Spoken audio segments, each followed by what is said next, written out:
So what is up, guys? You got your boy Stingren here today, and today we are back with some reverse 1999 content. And today we are going to be revisiting old units. Now, the reason why I wanted to do these type of videos is strictly because I never had the opportunity to make showcases on these units. And yeah, so I'm going to be revisiting from patch 1.3 and take a look at some of the older characters that I never got to show off and kind of give you guys like an update as to how they are currently. Are they still worth pulling? If you see them in the 50-50, should you be sad type of scenario?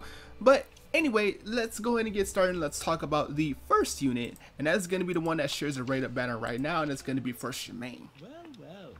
Shamane is a reality support beast unit. Not reality support, he's actually a mixed support, my apologies there. Mixed support reality character who can debuff both reality and mental shred, which is actually quite rare. You don't see too many units in the game that can debuff both reality or mental. Usually one belongs to one or the other. I think there's only one other character that I can think of off the top of my head who can debuff both, and that's Diggers. But other than that, I don't really think there's any other units. I could be missing out, I could be blanking out entirely.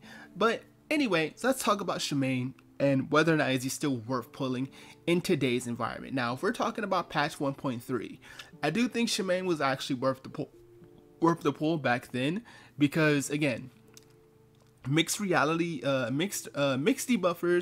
are rare. I mean, they're rare. And the one thing that Shamane had was a extra damage taken bonus effect, which of course is just more damage for your carries overall, which made mixed teams a lot more easier to run.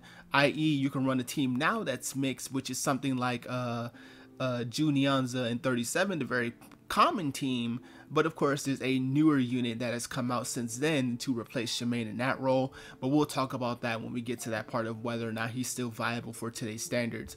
But one of the most unique things that comes with Shamane is his Nature's Blessing. Nature's Blessing basically acts as a Moxie refund system.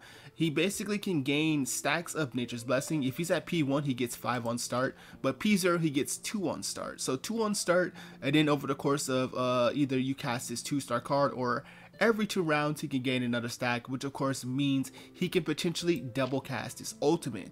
Now of course, P1 makes it all but guaranteed that he can double cast ultimate, because basically for each stack of Nature's Blessing you get 1 Moxie back for it. So if you have 5 stacks of Nature's Blessing, you get 5 Moxie back. If you have more than 5, then it just refunds up to the 5 stacks needed to refund the Moxie. So if you have like 8 stacks of Nature's Blessing and you haven't popped his ultimate yet, when you pop ultimate, then you will have 3 stacks remaining. So it doesn't just burn all the stacks at once, which is good. The one downside about Nature's Blessing is that it is dispellable, which is a little bit of a gripe, because this is something that he depends on heavily for his overall damage potential. If you were to ask me about his damage potential, even in today's standards, it's okay. It's sub DPS tier, so it's not like anything remarkable or crazy. It's more so just it's usable to the point where he can work in certain teams. But the biggest problem for him, namely, is if he gets dispelled, he's goobed. Like, he's so goobed, because the whole point of Shamane is to double cast his ultimate, which is basically where the bulk of his damage comes from. And with you having to rely on 2-star or above cast or every other round to get a stack of Nature's Blessing, getting dispelled basically hurts him really bad. But if you weren't really caring about the whole Nature's Blessing, you wanted to afford reality and mental shred plus the extra damage taken, then that's not so much of a big bother. So let's talk about whether or not is he worth to use in today's environment. Now, I'm going to be honest with you and say he's not really seen the best of days as of currently. The biggest reason why is because there has been another unit that is released that is obviously way better than him in his performed role. But to all be considered here, even just as from a meta or casual standpoint, there's really no chance against this unit, and that's obviously 6 being both the stronger debuffer. He does have reality mental shred of 20% for just RNG chance, but he also has other debuffs as well that can increase damage taken for up to 30% as well. So it's really hard to sell Shamane. Plus 6's multiplier on ultimate is kind of insane. I mean, if we even go and take a look at him really quick, let me see if I can find mine really quick. Here he is. Like, his modifier, 700% on base. Take a seat. What? Like 700, I mean, yes, it is single target, but looking at Shamane, his is only 250 with to all enemies. So basically how his ultimate works is it's mass, but it hits the single target enemies for the most and then splashes off into smaller amounts to the other enemy. So it's 500 on main and 250 on AoE, which is basically which is actually kind of cool. I mean, it means you can hit the boss for harder or hit the target a little bit more harder of what you're trying to do. So there's that. But overall, in today's environment, I don't think Shamane is the prized debuffer that he was going to be, which again, it's not really any fault by him. It's just the fact that there's just too much units out there that excel way better than what he's trying to do. Even our newest support, Isolde, technically can really shelve him down, because even if she's specifically only for reality debuffs, she offers still too much more valuable buffs, whether it be critical defense down and a potential 75% damage boost with the combination of her ultimate and power burst that she can give to warrant using Shamane. So is Shamane basically mid? Yeah, he kind of fell down into the mid tier. I mean, he's definitely more so.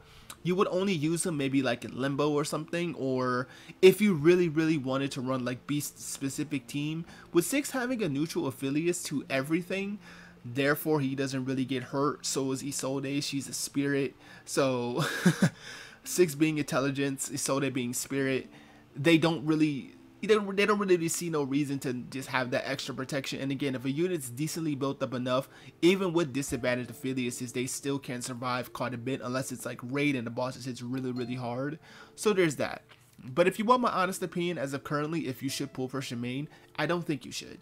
I don't think you should. If you want to go pull for his banner, if you lack 6, maybe that's a selling point for you. But if you are looking at this as of currently, and you do have 6, or you have plans to get him, because he does start to appear in Isolde's banner onward, because it has been 3 patches since he has initially released.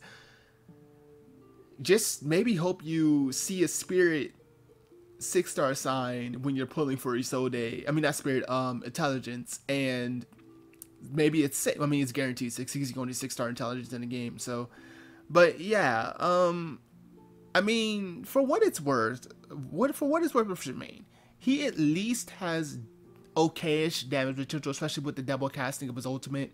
He's okay for his role. He's just not the greatest option for his role. He's more so maybe like maybe the 3rd, maybe 4th best option, which of course, depending on your roster and what units you may have, is still worth something. So if you see Shamane pop in your 50-50 that you lost, it may not be the worst thing in the world. It may be a debuffer that you can use, and he still can potentially help you in content. But if you were looking to pull for him for the added gain to getting him, I would say probably just avoid it for now, because obviously there's better units that's coming along in the future, and I wouldn't really risk wanting to use my unilogs for something like this. So let's go and talk about his portraits. His portraits at P5 is where his really damage comes up, but P2 is where you'd want to stop if you're really looking to wail for him, because that's critical rate plus 60%, and that's a really big boost because that could essentially make him crit all the time. So that's good. That's good. But P1 is also pretty good because it gives him 3 more stacks of Nature's Blessing, which means he doesn't have to worry about getting the additional 3 stacks, because if he's at P0, he only gets 2 at start, which is, you know, a little bit on the lower end, but it is what it is. But you get 2, and then you have to build up to the 3 by the time you get ultimate, so that way you can get your 5th stack, and then you can just double cast. You ideally want to set yourself up in situations where you can double cast. It gets a little bit harder from after the first time you double cast, because he's starting at 0 stacks of Nature's Blessing. So at least with P1, it gets a little bit easier in that regard. So there's that. But I'm going to go over a couple teams that you can use with him, and then use them in some gameplay, and I'll see you guys in just a moment. Peace. Alright, so for the first team is traditionally something that you can look to run as for a mixed build, which is probably where he fits in the most, because you're getting both benefit from using a reality DPS and a mental DPS as well. So you're getting the benefit of having his debuff being applicable to both units.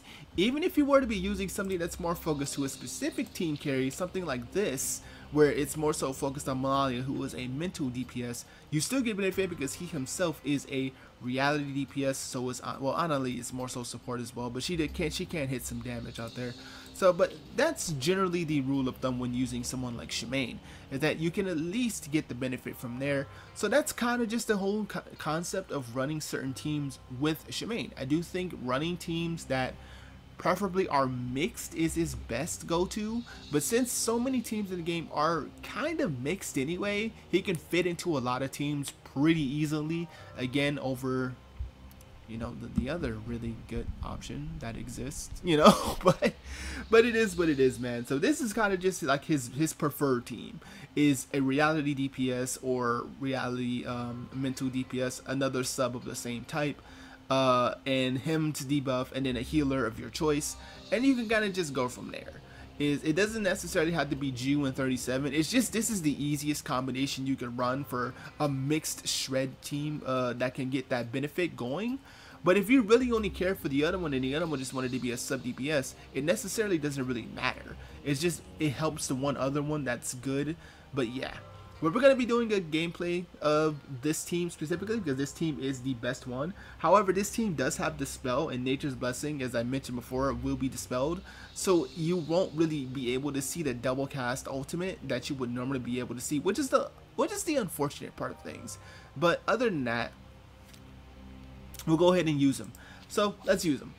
And the one thing that you really want to keep up with Shamane when using him is you want to try to get some 2-star cast of his card if you can. If you can get 2-star cast of his card, then it's actually pretty easy to keep up with this effect and stuff. So there's that. Anyway, let's debuff, let's get Jew going, and let's get 37 some extra Eureka and Moxie so we can get up to her ultimate pretty consistently.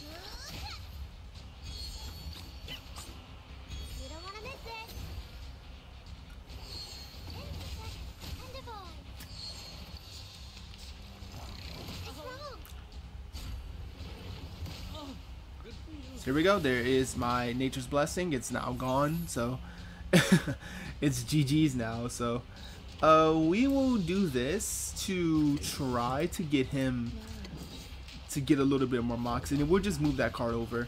We don't really want to deal too much damage because we kind of want to let, you know, other people kind of shine here. We have potential a nice rank up on what's your base? He got dispelled again, which is annoying. We can do this channel and I guess that's fine. Get a little extra Eureka for her. She was already kind of perfectly set up in a way. So there's the first AoE, not bad. So Shamane's ult is here. We can cast it. Of course, he won't be able to dual cast. Let me check that debuff really quick. It is okay. It's disarm. Yeah. Okay, he's fine. I didn't want to see any damage reduction. Okay, so we can ult with you. Let's get Jew ready, and let's get 37 ready as well. Give me a hand, friends. I can't do this alone. I mean, 12k is not bad. Not bad at all. It's not bad for someone who's trying to do like sub DPS territory. So that's not terrible. But anyway, okay, we're getting 37 ready. Hopefully it doesn't get dispelled this turn. I forget if he does dispel this turn or not. But that should be good for our damage. Okay, good. Jew didn't get dispelled, but 37 did, which is a little annoying. Kind of lost her damage there. Let us do this. Let's heal. Let's debuff. And what do we have? We have no debuff actually. Let's actually dig for a debuff for Shamane. Let's actually try to get some extra damage turn on Ju. So we can heal, debuff, cast this, and how many liquor do I have? 9. Okay, that's good. And if we can just get a little extra damage off with 37. Of course, we want to make sure that we're healthy, so.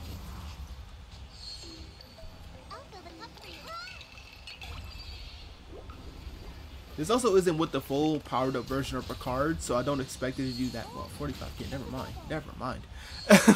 I did the last time I tested this, it was around 30k the first time I did it. Oh, good for you. Game called me a liar. That's what that did. Game called me a liar. It said, nah, man, I'm good. Alright, let's do this, let's do this. And yeah, we should be good to survive for another turn.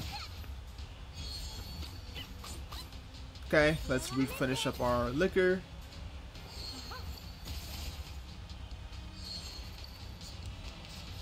We need a heal, so we're gonna dig for a heal next turn. Fortunately, we got dispelled, which is annoying, but it is what it is. Ooh, 37 almost died there. Definitely need to look to get a heal going, Tooth Fairy. Alright, yeah, we can rank up into that. That works. I played that a little bit too dangerously there. So let's do this. Let's get up another debuff. Let's see if we can dispel. Actually, we don't need to do that. Nah, we don't need to do that. Let's just heal first. Then think we healing. So heal this, and then get 37's ult instead. So we should be fine. Hopefully nothing terrible goes wrong.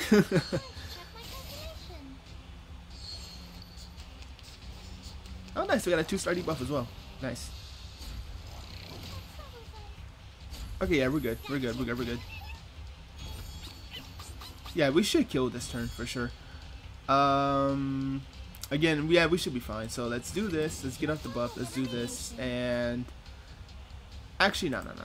We'll do debuff this, boost, and then yeah.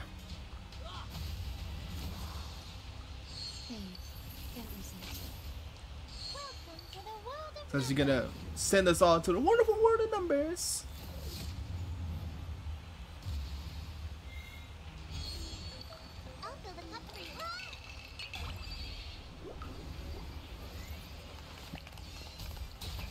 Okay, another 43k. That's not bad.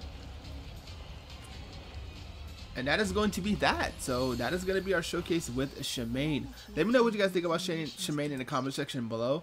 He did pretty okay for the most part. I mean, all he really did was really just a cast of his ultimate and a couple casts of his debuff. That's kind of what we really wanted him to do, was just mainly focus on the debuff.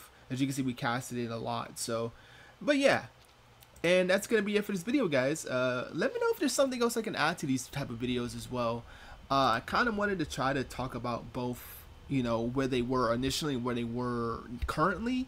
But if you have any other bright suggestions, let me know in the comment section, and I'll be sure to listen to them. Anyway, this has been your boy Stingren. I'll see you guys next time. Peace.